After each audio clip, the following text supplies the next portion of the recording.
Hey, what's going on YouTube? Anaris here, and I am so thrilled to be bringing you this video. This is going to be the first in a long line that will be showcasing Star Wars The Old Republic, the upcoming MMO from BioWare. In this video, we're going to be looking at the very first stages of character creation, and just showing what information is available for each class, how you can determine which one is right for you, and of course look at gear and other cool stuff.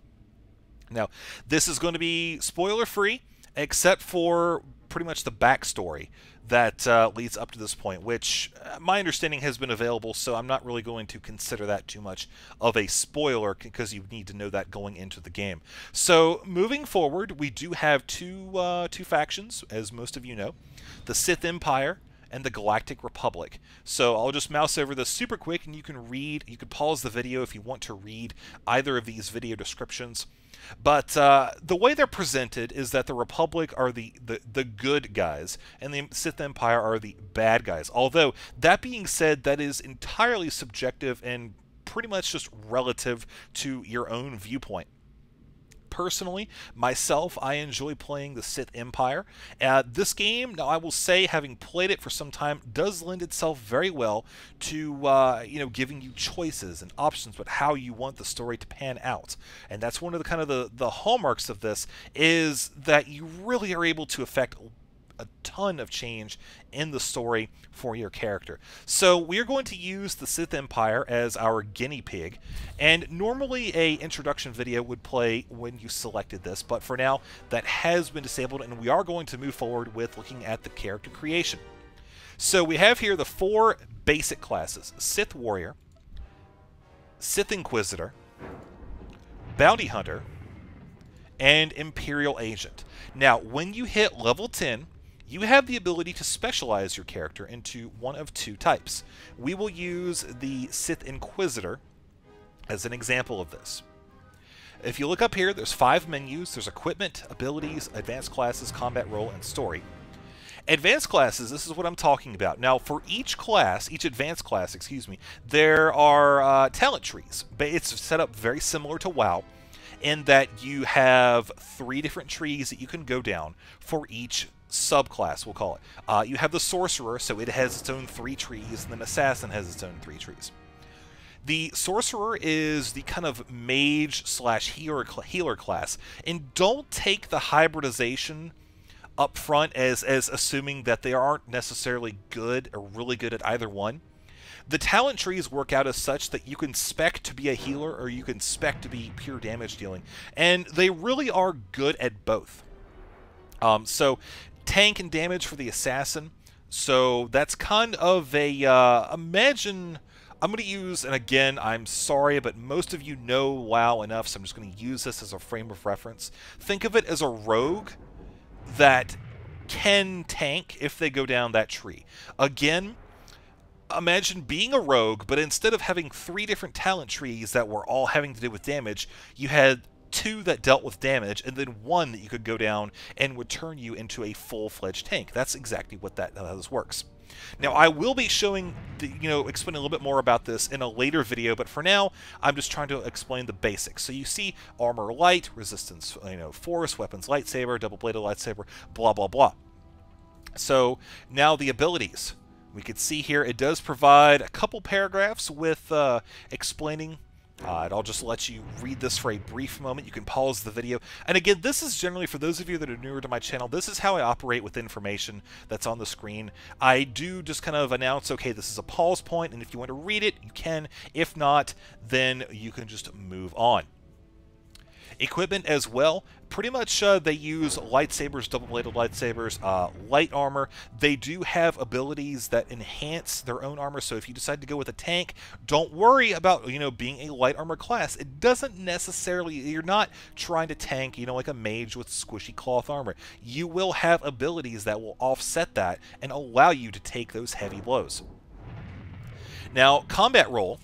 You see here, another paragraph, and this just explains the combat roles. Basically, they can be a stealthy meleeer, they can be a tank, or they can be a damage dealer through ranged. I'm sorry, yeah. So, or they can be healer. Get confused for a second. So yeah, basically the Inquisitor can do a lot of different things, and that's one of the things that I really love about this game is that if you roll an Inquisitor, for example, you're not wholly committed to doing, oh, I can only deal damage or I can only heal. You have that flexibility, like if you're in a group, to, oh, okay, well, we already have XYZ, so I can just be ABC. And finally, you do have the story, which is very, very long here. We'll just hold that right there. Well, I'll tell you, one of the really cool things about this game is the character customization. And as soon as you guys are done reading this, we're going to be moving into that. Now, again, this is made during the beta. I don't know if all of the options are in there, so I do need to make the obligatory things may change, maybe added or taken away prior to the game's full release. But we are close enough to the point now where I think that we can kind of look at it and get a good idea about what we can change, etc. So again, I'm going to move it down. You guys can pause it and read that last half of the paragraph there as I slowly make my way over to the next button and hit that. Actually, did I hit everything? I think I did. Yes, I did. So next. Now you see we now have a way to choose our race. So we look at human, and you see it adjusts to male and female model. And you take a look and we mouse over this, and it also has unique abilities. So social ability is rally, and it's very basic, doesn't really tell you too much about it. It's more about not so much diving into the numbers right away as what appears fun. I don't believe any of these abilities are actually groundbreaking, kind of like some other abilities in WoW where you have to have this racial to do XYZ, but it is just kind of cosmetic stuff and somewhat useful. So humans rally. We do also have here parlor dance. He performs a unique cultural dance. Shadowbox performs a series of mock blows, blocks, and counters, warming up for the fights to come. Inspires loyalty from nearby allies. And finally, Punish punishes your companion for his or her continued failure. Now, I've found in the beta, the character class that I enjoy the most is playing as the Sith. I just enjoy their way of doing things. They're kind of, overall evil, whatever. But also the Zabrak. All right, I'm one of my personal preferred types. But we're gonna go with Sith. And the next one should allow us to change, gender. There's the male. Fear I smell, is it? And it also gives you a voice preview. So we see body type. We can change, we'll actually zoom out and you can show you. Here's the side. Actually, we'll get it right there. You can see how it does. Oh, well, wonderful. It reverts back. So we go bigger, really big, and then, like, massive, huge, big. So we'll leave our person of a average height and weight. And we'll zoom back in using the mouse wheel. And we can change our head to be different shapes. And I'm not going to go through every single thing here and be like, okay, this is Scar 2A, 2B, but just to kind of give you an idea of what is available here for the scars. And of course, the eye color doesn't have quite as many options, but they are all kind of warmer colors. Jewelry, you can see that affects the mouth, pretty much the entire face. There's different preset values that you can change in addition to the hair. And we'll just stick you right there at the next to last one. Hair color, of course, you can change that. Again, sticking with the warmer colors. That's staying in tune with the whole Sith format. And finally, you would pick your name, which for this one would be O'Brien Els, and you would click play, and it would move you into the game. Now, just to go back real quick, we will select female. I suppose I can lower myself to do this. And yeah, that's the type of attitude that I'm talking about. It's just so hilarious. But again, body type, we'll start here at the beginning. Very small, bigger, taller, and finally, this one is kind of more well-rounded than I would say the male counterpart for this one is.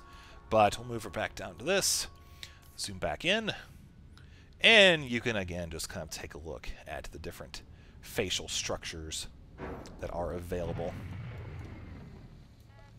And, of course, you can affect the scars, and this was good for especially those of you that like to do the whole role-playing thing. You know, you can create a Sith Inquisitor that's been through, I'm not going to give any spoilers, but has been through, rough times, or you can make one that's had a relatively cush life. Whatever you want to do, the character customization should allow you to move forward with, your story. So you do have the ability to change various things there, the cosmetics, the hair, and of course the color, again keeping with the warmer style, and finally the skin color. Random for her will be Ibn. So that is going to be it, I think, for the character customization. I think you guys are going to get a pretty decent idea of how it works. I will just continue to go back and select. We'll go with you, and we'll do female. That's not fear I smell, is it? And you can see pretty much body type is same thing. Bigger, and then well-rounded. And the scars, complexion, you can change that. Eye colors, you can see it has a little bit of a mixture of cool and warm colors. Patterns as well, plenty of those to choose from. Good for personalizing here. This is pretty much what we're all about doing. The whole thing is that you're supposed to have, whereas in the previous Star Wars MMO, which I played before the whole combat upgrade, revamp, etc., that was pretty good with character customization, but one of the complaints about that was that, everybody wanted to be a Jedi Knight. And, the whole world was not based around supporting that ideology. This game is more so able to do that because it takes place at a time where, there were more than just a couple figures who were, attuned with the Force to the extent that people want to be. And so, it's all about having your own personal story in this time period that I will say my personal experience is very, very fun. There are a few things here and there that still need to be adjusted, but again, this is just the beta stuff, okay? So I'm looking forward to this game big time when it comes out. I'm going to leave you here at this screen, and I'm going to tell you that I will be doing playthroughs, especially with possibly a guest star, which I'm not going to announce just yet, but I'm super happy to tell you that I think you guys will enjoy it. We're going to be playing through. I'm going to be taking a look at all the character starter areas, and then experiencing the story. That's another really cool thing, is that there are a lot of shared quests, but there is a main quest for each class that propels you forward throughout the game. And so you don't have to worry about, in WoW, where it's like, okay, well, you've got like a warrior single quest at like, 20, 40, and 50th level or something like that, and then you're just like, okay, everybody shares the same quest from here on out. This one, you have one progressive quest for the Sith Inquisitor, or for the the smuggler, that moves your character forward, and you get to experience that. But then there's also shared quests that you kind of use as well. And we'll be talking about the questing system in future videos. And yeah, so again, this video I feel didn't really give a whole lot in the way of spoilers. I dare say it was spoiler free. But I will tell you in future videos, when I do show the story, the intros, etc., it will contain, hey, there's a spoiler, don't watch this if you don't want to be, if you don't want to ruin it, whatever. But for now, I hope you enjoyed it. I hope you learned something from this, and I don't know about you guys, but I'm very much looking forward to this. So, again, if you want to be notified of the upcoming Star Wars MMO videos, be sure you subscribe to my channel. You'll find a link at the end and the beginning of the video. Or, of course, you can also visit my channel simply by clicking my name above the link, or above the video, rather. And, of course, leave a comment. Let me know what you think. If you want to see more of this stuff, if you guys want to have a particular class that you want to see first, let me know. And with that, I will see you in the next video.